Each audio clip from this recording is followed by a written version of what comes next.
ఈ సమయంలో మీతో కలిసి దేవుని యొక్క వాక్యాన్ని పంచుకునే అవకాశమును దేవుడు నాకు అనుగ్రహించినందుకు దేవునికి కృతజ్ఞతాస్తుతులను చెల్లిస్తూ ఉన్నాను. కూడి వచ్చిన మీ అందరికీ మన ప్రభు అయిన యేసుక్రీస్తు నామమున వందనాలు తెలియచేస్తూ ఉన్నా. కొద్ది నిమిషాలు దేవుని వాక్యాన్ని మనము ధ్యానం చేసుకుందాం. మన పరిశుద్ధ గ్రంథములో క్రొత్త నిబంధనలో అపోస్తలుడైన పౌలు ఫిలిప్పీలకు రాసిన పత్రిక, అపోస్తలుడైన పౌలు ఫిలిప్పీలకు రాసిన పత్రిక 2వ అధ్యాయము 15వ వచనాన్ని మనం చదువుకుందాం. క్రొత్త నిబంధనలో 27 పుస్తకాలు ఉన్నాయి. మొదట 4 సువార్తలు, మత్తయి, మార్కు, లూకా, యోహాను. ఈ 4 సువార్తలు కూడా యేసు ప్రభు యొక్క జీవితాన్ని గురించి తెలియచేస్తూ ఉంటాయి. ఆయన పుట్టుక, ఆయన జీవించిన విధానం, ఆయన పడిన శ్రమలు, మరణము, సమాధి, పునరుద్ధానం గురించి 4 సువార్తలు కూడా తెలియజేస్తాయి. అపోస్తుల కార్యం ఏం తెలియజేస్తుందని అంటే, ఒక వ్యక్తి క్రైస్తవుడు ఎట్లు కాగలుగుతాడు అనేటువంటి యొక్క విషయాలను గూర్చి అపోస్తుల కార్యములో తెలియజేస్తాడు. రోమా పత్రిక నుండి యోధా పత్రిక వరకు కూడా క్రైస్తవులైనటువంటి వారు ఏ విధంగా జీవించాలి అనేటువంటిది ఈ పత్రికలు అనేటువంటివి తెలియజేస్తాయి. ఇక చివరిగా ప్రకటన గ్రంథము ఏం తెలియచేస్తూ ఉందనంటే, మరణము వరకు నమ్మకంగా జీవిస్తే దాని వలన కలిగే ఆశీర్వాదాలు ఎలా ఉంటాయి అనేటువంటిది ఆ యొక్క పుస్తకం అనేటువంటిది తెలియచేస్తూ ఉంది. కాబట్టి అపోస్తుడైన పౌలు ఫిలిప్పీలో ఉన్నటువంటి సంఘానికి ఈ పత్రిక రాస్తూ ఆ సంఘములో ఉన్నటువంటి వారందరూ కూడా ఎలా జీవించాలో అనేటువంటిది ఆయన తెలియచేస్తూ ఉన్నాడు. ఎలా జీవించాలని తెలియచేస్తూ ఉన్నాడు అని అంటే, మీరు మూర్ఖమైన వక్రజనము మధ్య నిరపరాధులను, నిష్కళంకులను, అనింద్యులనైన దేవుని కుమారులగునట్లు సనుగులను, సంశయములు మాని సమస్త కార్యములు చేయడు. దేవుని కుమారులు లేదా దేవుని పిల్లలు ఎలా ఉండాలి? ఒక వ్యక్తి దేవుని కుమారుడు ఎలా అవుతాడు, దేవుని కుమార్తె ఎలా అవుతారు అని అంటే, వాక్యమును విని విశ్వసించి మారు మనసు పొంది యేసు ప్రభు అని నోటితో ఒప్పుకొని పాప క్షమాపణ నిమిత్తం బాప్తిసం పొందితే వాళ్ళకి రక్షణ వస్తుంది. వారు ప్రభు యొక్క సంఘములో చేర్చబడతారు. వారు క్రైస్తవులు అనబడతారు. వారు దేవుని కుమారులు, దేవుని కుమార్తెలుగా పిలువబడతారు. కాబట్టి దేవుని కుమారులు ఎలా ఉండాలి, లేదా క్రైస్తవులు ఎలా ఉండాలి, లేదా సంఘములో చేర్చబడినటువంటి వారు ఎలా ఉండాలి అని పౌలు తెలియచేస్తూ ఉన్నాడని అంటే, మీరు మూర్ఖమైన వక్రజనము మధ్య నిరపరాధులను, నిష్కలంకులుగా ఉండాలి. ఎలా ఉండాలంట? నిరపరాధులుగాను, నిష్కలంకులుగాను ఉండాలి. ఇది ఫిలిప్పీలో ఉన్న సంఘములో కొంతమందిని గూర్చి తెలియజేస్తున్నాడా, అందరిని గూర్చి తెలియజేస్తున్నాడా? అందరూ ఎలా ఉండాలంటే నిరపరాధులుగా ఉండాలి, నిష్కలంకులుగా ఉండాలి. ఎందుకు ఉండాలి? నిరపరాధులుగాను, నిష్కలంకులుగా ఎందుకు ఉండాలి? ఎఫెసీయులకు రాసిన పత్రిక 5వ అధ్యాయము 25వ వచనం, పురుషులారా మీరును మీ భార్యలను ప్రేమించుడు, అటువలే క్రీస్తు కూడా సంఘమును ప్రేమించి అది కళంకమైనను ముడత అయినను అట్టిది మరి ఏదైనను లేక పరిశుద్ధమైనది గాను నిర్దోషమైనది గాను మహిమగల సంఘముగాను ఆయన తన ఎదుట దానిని నిలువబెట్టుకొనవలెనని వాక్యముతో ఉదక స్నానము చేత దానిని పవిత్రపరచి పరిశుద్ధపరచుటకై దాని కొరకు తను తాను అప్పగించుకున్నాడు. క్రీస్తు ప్రభు సంఘం కొరకు ఎందుకు ప్రాణం పెట్టాడు? ఎందుకు ఆయన తన రక్తమిచ్చి సంఘాన్ని కొన్నాడు అని అంటే, ఆ సంఘము తన ఎదుట ఎలా ఉండాలని కోరుకున్నాడు ఆయన? కళంకము లేనిదిగా, ముడత లేనిదిగా, పరిశుద్ధమైనదిగా, నిర్దోషమైనదిగా, మహిమగల సంఘముగా ఉండటానికి ఆ సంఘము కొరకు ఆయన ప్రాణం అనేటువంటిది పెట్టాడు. అంటే ఇప్పుడు క్రీస్తు ప్రభు సంఘం ఎలా ఉండాలి? నిందారహితులుగా, నిష్కలంకులుగా ఉండాలి. ఒకవేళ సంఘములో ఉన్నటువంటి మనము నిందారహితులంగా, నిష్కలంకులుగా జీవించలేదు అనుకోండి, అప్పుడు క్రీస్తు ప్రభు చిందించినటువంటి రక్తానికి మనం విలువనిచ్చినట్ట? ఆయన ప్రాణం పెట్టినందుకు ఆయన ప్రాణానికి మనం విలువనిచ్చినట్ట?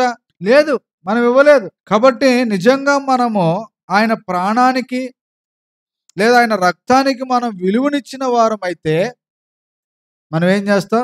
ఆయన సంఘములో మనం అందరం కూడా నిందారహితులంగానో, నిష్కలంకులంగానో మనము జీవిస్తాం. రెండోది, మనం ఎందుకు నిందారహితులంగా, నిష్కలంకులుగా జీవించాలి అని అంటే, మనలాగే ఇతరులు కూడా జీవించాలి అనే కోరిక మనకుంటే మనం అలాగున జీవిస్తాం. అంటే దాని అర్థం ఏంటంటే, మనం ఆ విధంగా జీవిస్తే ఇతరులు కూడా జీవిస్తారు. అంటే ఇతరులకు మనం ఎలా ఉండాలి?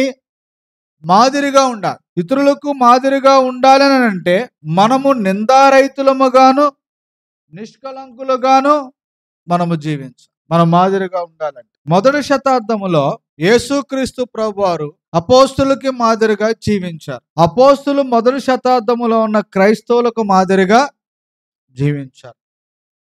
మనకు మాదిరి ఎవరనంటే మొదటి శతాబ్దములో ఉన్న క్రైస్తవు. వారందరూ కూడా నిందారహితులుగాను, నిష్కలంకులుగాను జీవించారు. ఈరోజు మనం కూడా ఆ విధంగా జీవించవలసిన అవసరత అనేటువంటిది ఉన్నది ప్రియులారా. మీరు గమనించినట్లయితే ఈనాడు లోకానికి, సంఘానికి ఏ విధమైన వ్యత్యాసం అనేటువంటిది కనబడటంలా, అంటే తేడా కనబడటంలా. లోకస్తులు ఎలా ఉన్నారో సంఘస్థులు కూడా అలాగే ఉన్నారు. లోకస్తులు ఎలా ఉన్నారో క్రీస్తు ప్రభు సంఘస్థులు కూడా అలాగే ఉన్నారు. కానీ క్రీస్తు ప్రభు ఎలా ఉండాలనుకున్నాడని అంటే, తన సంఘము లోకానికి భిన్నంగా ఉండాలని ఆయన కోరుకున్నాడు. కానీ ఈరోజు లోకముతో క్రీస్తు సంఘము కలిసిపోతుంది. లోకముతో క్రీస్తు ప్రభు సంఘము కలిసిపోతుంది. లోకస్తులు ఎలా జీవిస్తున్నారో ఈరోజు క్రీస్తు సంఘములో ఉన్నటువంటి వారు కూడా అలాగే జీవిస్తున్నారు. కాకపోతే వారికి మనకి తేడా ఏంటనంటే, వాళ్ళు ఆదివారం ఆరాధనకు రారు, మనం ఆదివారం ఆరాధనకి వస్తాం. మిగతాదంతా కూడా సేమ్ టు సేమ్. కానీ గమనించవలసిన విషయం ఏమిటనంటే, మనమందరం కూడా లోకానికి భిన్నంగా జీవించాలని క్రీస్తు ప్రభు కోరుకుంటున్నాడు. అపోస్తులు కూడా ప్రభు అయిన యేసుక్రీస్తు వారు ఈ మాటను తెలియచేసి వారిని లోకంలోకి పంపిస్తున్నారు. మత్తయి సువార్త 10వ అధ్యాయము 16వ వచనాన్ని మనం చదువుకుందాం. మత్తయి సువార్త 10వ అధ్యాయం, ఇదిగో తోడేళ్ల మధ్యకు గొర్రెలను పంపినట్లు నేను మిమ్మను పంపుచున్నాను గనుక పాముల వలె వివేకులను, పావురము వలె నిష్కపటులై ఉండుడి. చాలు. ఇక్కడ ఒక విషయాన్ని తెలియజేస్తున్నా. మీరు మత్తయి సువార్త 10వ అధ్యాయం చదివినప్పుడు అక్కడ 10 మంది అపోస్తులు కనబడతారు. 12 మంది అపోస్తులు కనబడతారు. వారికి ఆయన అధికారం ఇస్తాడు. మీరు వెళ్ళి దెయ్యాలు వెలగొట్టండి, రోగులను స్వస్థపరచండి, సువార్తను ప్రకటించండి, యెరూషలేములోకి వెళ్ళి అని చెప్తారు. అప్పుడు వాళ్ళకి అనిపిస్తుంది, అబ్బో మాకు అధికారం ఇచ్చేశాడు, ఇంకా మేమందరం బాగు చేసేస్తాం, అపవిత్ర ఆత్మలు కూడా మేము వెళ్ళగొట్టేస్తాం అని అనుకున్నాడు. కానీ ఆయన కింద ఏం చెప్పాడనంటే, తోడేళ్ల మధ్యకు పంపినట్లు, తోడేళ్ల మధ్య గొర్రెలు పంపినట్లు నేను మిమ్మను పంపుచున్నాను. అంటే మనుషుల యొక్క స్వభావం ఎలా ఉంది? తోడేళ్ల స్వభావం. అపోస్తుల స్వభావం ఎలా ఉంది? గొర్రెలాంటి స్వభావం. కాబట్టి నేను అధికారం ఇచ్చాను కదా అని మీరు సంతోషపడుతున్నారేమో. కానీ ఎటువంటి మనుషుల దగ్గరకు నేను మిమ్మల్ని పంపిస్తున్నానంటే తోడేలు లాంటి స్వభావం కలిగినటువంటి మనుషుల దగ్గరికి పంపిస్తున్నాను. అవి ఎలాంటి అంటే తోడేలు ఎప్పుడు కూడా ఒంటరిగా పోరాడదంట. అవి గుంపుగా వస్తాయంట. వేటాడటానికి ముందు ఒకటే కనబడిద్దంట, కానీ దానికి వెనకాల చాలా ఉంటాయంట. అది మనిషిని మొత్తం మొత్తం మాంసం అంతా లాగేసేంత వరకు వదిలిపెట్టదు. అంత భయంకరమైనటువంటి జీవి అది తోడేలు. మనుషులు కూడా అటువంటి స్వభావం కలిగిన వారు కాబట్టి అటువంటి మనుషుల మధ్యలోనికి మిమ్మల్ని పంపిస్తున్నా. మీరు ఎలా ఉండాలి అని అంటే వాళ్ళ మధ్యలో ఎలా ఉండాలి? పావురము వలె నిష్కపటులై ఉండాలి. నువ్వు వాళ్ళ మధ్య ఎలా ఉండాలి అంటే నువ్వు వాళ్ళలో కలిసిపోకూడదు, నువ్వు కూడా తోడేలు అయిపోకూడదు. ఏమైపోవాలి? నువ్వు పావురము వలె నిష్కపటులై ఉండాలి. నీలో కపటం ఉండకూడదు. కపటం అంటే అర్థం ఏంటి? లోపల ఒకటి బయటకు ఒకటి. ఈరోజు అటువంటి కపటము మనలో ఉండకూడదు. కొంతమంది పైకి ప్రేమగా మాట్లాడతారు, లోపలంతా ఏముంటది అంటే ద్వేషం ఉంటుంది. వాళ్ళ పెదవుల నుండి తేనె కారినట్లు మాట్లాడతారనంట, కానీ లోపల వాళ్ళు కత్తులు దూస్తారంట మనుషులు. కాబట్టి ప్రియులారా గమనించండి, ఇటువంటి భయంకరమైన జనము మధ్య ప్రభు యొక్క శిష్యులు ఎలా ఉండాలి, లేదా క్రైస్తవులు ఎలా ఉండాలి, లేదా సంఘములో ఉన్నవారు ఎలా ఉండాలి అని అంటే నిష్కపటులుగా ఉండాలి. నీ మనసులో ఏమనుకుంటే అది నువ్వు బయటికి చెప్పాలి. నీ హృదయంలో ఏమనుకుంటే అది నువ్వు బయటికి. దేవునికి ఎలాంటి వారు కావాలని అంటే ముక్కుసూటిగా మాట్లాడేటువంటి వారు కావాలి, స్ట్రైట్ ఫార్వర్డ్. అంతేకాని కపటముగా లేదా వేషధారులుగా మనం ఉండకూడదు. దేవునికి అటువంటి వారంటే అసహ్యం. లోకంలో సామెత కూడా ఉంది, నోటితో మాట్లాడి నొసడుతో ఎక్కిరిస్తారు. కాబట్టి ఆ విధంగా మనం ఉండకూడదు, నిష్కపటులంగా మనము జీవించాలి. రెండోది అంటున్నాడు, పాము వలె వివేకముగా ఉండాలి. పాము చూసారు ఎప్పుడైనా? మనం రాగానే అది టక్కని వెళ్ళిపోతుంది. ఎప్పుడైనా దాని మీద కాలేస్తే అప్పుడు అది మనకు హాని చేస్తుందే కానీ దాదాపు పాము అనేటువంటిది ఏం చేస్తుందంటే మన మన అలికిడికి వెళ్ళిపోతుంది. అప్పుడప్పుడు పల్లెటూరులో నేను అంటూ ఉంటాను, పొలాలకు వెళ్ళే వాళ్ళు, మీరు అంత చీకట్లో వెళ్తూ ఉంటారు కదా, మరి మీకు పాములంటే భయం ఉంటుందా ఏంటని చెప్పేసి వాళ్ళు అంటారు. అవేం చేస్తాయి అంటారు, అవి మన అలికిడి తగలగానే అవి వెళ్ళిపోతాయి అని చెప్పేసి అని అంటూ ఉంటారు. ఎప్పుడో ఒకప్పుడు పాపం చూడకోకుండా తొక్కితే అది కాటేసి చచ్చిపోవటం తప్ప దాదాపుగా పాము అలికిడి తగలగానే వెళ్ళిపోతుంది. అంటే ఇక్కడ వివేకం కలిగి మనం నడుచుకోవాలి. ఒక అపాయం అనేటువంటిది మనకు వస్తుందన్నప్పుడు దానిని తప్పించుకునేటువంటి ఆ వివేకం అనేటువంటిది మనకి ఉండాలి. మనుషులు మనకు అపాయం కలుగజేస్తున్నారు, లేదా మనకి ఏమైనా ఇబ్బంది కలుగజేస్తున్నారు, కీడు కలుగజేస్తున్నారు అని మనకు అనుకున్నప్పుడు మనం చక్కగా చాకచక్యంగా మనం ఏం చేయాలని అంటే తప్పించుకునే ప్రయత్నం అనేటువంటిది చేయాలి. ఆ విధంగా మనం జీవించాలి. అంతేకాని వాళ్ళతో పాటు మనము కూడా కలిసిపోయేటువంటి వారంగా మనము ఉండకూడదు. అయితే వాళ్ళు చాలా మంది ఎలా ఉంటున్నారని అంటే లోకస్తులతో చాలా మంది కలిసిపోయేటువంటి వారుగా జీవిస్తూ ఉన్నారు ప్రియులారా. కానీ మనం ఆ విధంగా ఉండకోకుండా ప్రభువు చెప్పినట్లుగా లేదా అపోస్తలుడైన పౌలు సెలవిచ్చినట్లుగా మనము నిందారహితులంగా మనం ఉండాలి. ఎప్పటి వరకు మనం నిందారహితులంగా ఉండాలి? ఎంతకాలం మనం నిందారహితులంగా ఉండాలి? 1 సంవత్సరం, 2 సంవత్సరాలు, ఎంతకాలం మనం ఉండాలి? ఫిలిప్పీయులకు రాసిన పత్రిక 1వ అధ్యాయం 10వ వచనాన్ని మనం చదువుకుందాం. క్రీస్తు దినమునకు నిష్కపటులను నిర్దోషులను కావాలననియు ప్రార్థించుచున్నాను. ఎప్పటి వరకు అంట? క్రీస్తు దినము వరకు. తెస్సలోనికలకు రాసిన మొదటి పత్రిక 5వ అధ్యాయం 23వ వచనం. సమాధానకర్తయగు దేవుడే మిమ్మును సంపూర్ణముగా పరిశుద్ధపరచునుగాక. మీ ఆత్మయు జీవమును శరీరమును మన ప్రభువైన యేసుక్రీస్తు రాకడయందు నిందారహితులుగాను సంపూర్ణముగాను ఉండునట్లు కాపాడునుగాక. ఎప్పటి వరకు అంట? క్రీస్తు రాకడ వరకు మనం ఎలా ఉండాలి? నిందారహితులంగా మనం ఉండాలి, నిష్కలంకులుగా మనము జీవించాలి. అసలు నిందారహితులు అంటే అర్థం ఏంటి? బైబిల్లో మీరు చూసినట్లయితే సంఘ పెద్దగా ఉండాలి అని అంటే మొట్టమొదట క్వాలిఫికేషన్ లో మొట్టమొదటిది ఏంటంటే నిందారహితుడుగా ఉండాలంట.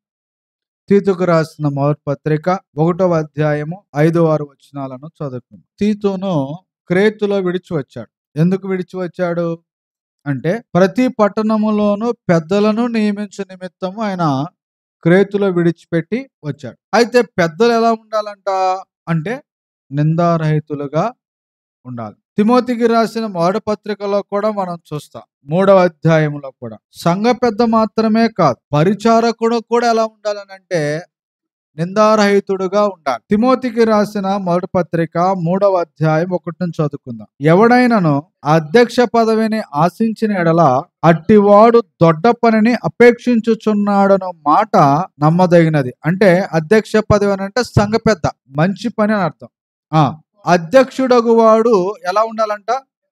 నిందారహితుడుగా ఉండాలి. సంఘములో పెద్దగా ఉండాలనుకుంటే ఆ వ్యక్తి నిందలేనటువంటి వాడుగా ఉండాలి. ఒకవేళ పరిచారకుడిని మనం చూద్దాం. అదే కిందలో మనం చూస్తాం. ఎక్కడంటే 11వ వచనం. సంఘములో పెద్దలైన, సంఘములో పరిచారకులైన, సంఘములో ఏ ఒక్కరైనా సరే ఎలా ఉండాలంట? నిందారహితులుగా ఉండాలి, నిష్కలంకులుగా ఉండాలి. నిందారహితులు అంటే అర్థం ఏంటి? నిందలేనటువంటి. ఎటువంటి నింద?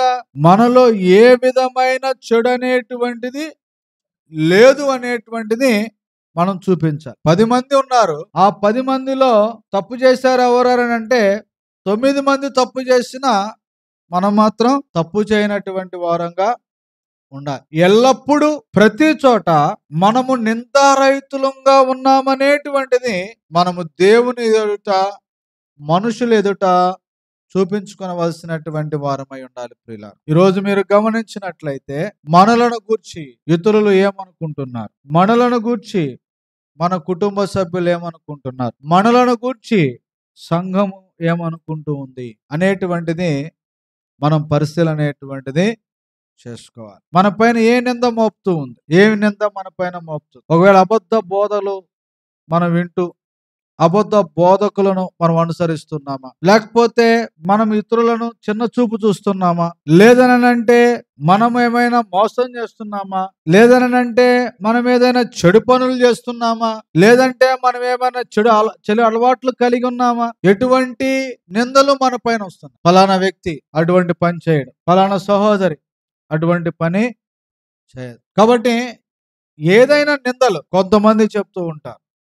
అంటే స్త్రీలు ఎక్కువగా స్త్రీలు చేసే పని ఏంటంటే కొండెములు చెప్తారని చెప్పేసి చెప్తూ ఉంటారు. అంటే వాళ్ళు ఇక్కడ మాటలు అక్కడ, అక్కడ మాటలు ఇక్కడ. అవునా? దాని వలన చాలా మందికి ఏమొస్తాయంటే సమస్యలు ఏర్పడతాయి. అది ఆడవాళ్ళే కాదు, మగవాళ్ళు చేసినా కానీ సమస్యలు అనేటువంటివి ఏర్పడతాయి. ఒక ఆయన చెప్పాడు నాతో, ఒక సమస్య వచ్చిందండి, పరిష్కారం చేద్దామని ఒక ఆయన మధ్యలో దూరాడు. ఆయన వచ్చిన దగ్గర నుంచి సమస్య పెద్దదైంది. దానివల్ల ఏమైపోతుందని అంటే ఇంకా గొడవ పెరుగుతుంది. ఎప్పుడైతే ఆ మధ్యవర్తిని పక్కన పెట్టేశారో సమస్య పరిష్కారం అయిపోయింది.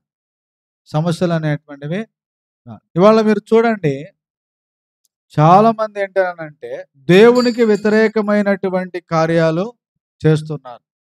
అది మనం పరిశీలన అనేటువంటిది చేసుకోవాలి. మనము నిందలేనటువంటి వారంగా మనము జీవించే దాని కొరకు మనం ప్రయాసపడాలి. మన పైన ఎటువంటి నింద అనేటువంటిది ఉండకూడదు. ఫలానా నాయుడు అన్న, ఫలానా నాగేశ్వర అన్న, ఫలానా రాణి, ఫలానా వ్యక్తి అని చెప్పేసి అని మనం చెప్పాలి. ఎటువంటి నింద మన పైన ఉండకూడదు. కాబట్టి ఎటువంటి ఫాల్ట్ మనకు ఉండకూడదు. ఆ విధంగా మనం జీవించే దాని కొరకు మనం ప్రయాసపడాలి. తర్వాత మీరు గమనించినట్లయితే నిష్కలంకులుగా మనం జీవించాలి. అంటే కళంకము లేనటువంటి వారుగా జీవించాలి. ఇంగ్లీష్లో ఆ పదానికి ఏమంటాడనంటే హార్మ్లెస్ అంటాడు. అంటే హాని కలుగ చేయనటువంటి వారు అని. హాని కలుగ చేయనటువంటి వారు. ఇతరులకు మనం కీడు చేయకూడదు. ఒక సందర్భంలో క్రీస్తు ప్రభువుని గురించి ప్రవక్త చెప్తూ ఉంటాడు, అతను రెల్లును కూడా విరవడు అని చెప్పేసి అని అంటాడు. రెల్లు ఎలా ఉంటుంది అని అంటే సున్నితంగా ఉంటుంది. అది గాలి వచ్చినప్పుడు అలా అలా ఊగుతూ ఉంటుంది. అలా పట్టుకొని ఇలాగంటే అది ఇరిగిపోతుంది. అటువంటి దానిని కూడా విరవడానికి. అంటే క్రీస్తు ప్రభువారు ఎప్పుడు కూడా మనిషిని ఏం చేయలేదని అంటే వాళ్ళకి ఎప్పుడు మనిషికి కీడు అనేటువంటిది చేయాలి. ఆయనే కాదు, అపోస్తలులు కూడా ఎవరికి కీడు అనేటువంటిది చేయలేదు. ఈరోజు క్రైస్తవులమైనటువంటి మనము కూడా ఎదుటి వారికి కీడు చేయకూడదు. ఎదుటి వారికి హాని అనేటువంటిది కలిగించకూడదు. ఒకవేళ ఎదుటివారు మనకి కీడు చేసినా కానీ వారికి కీడు అనేటువంటిదే మనము చేయకూడదు. ఇంకా చెప్పాలనంటే అసలు ఎదుటి వారికి కీడు జరగాలని కూడా ఆలోచన అనేటువంటిది చేయకూడదు.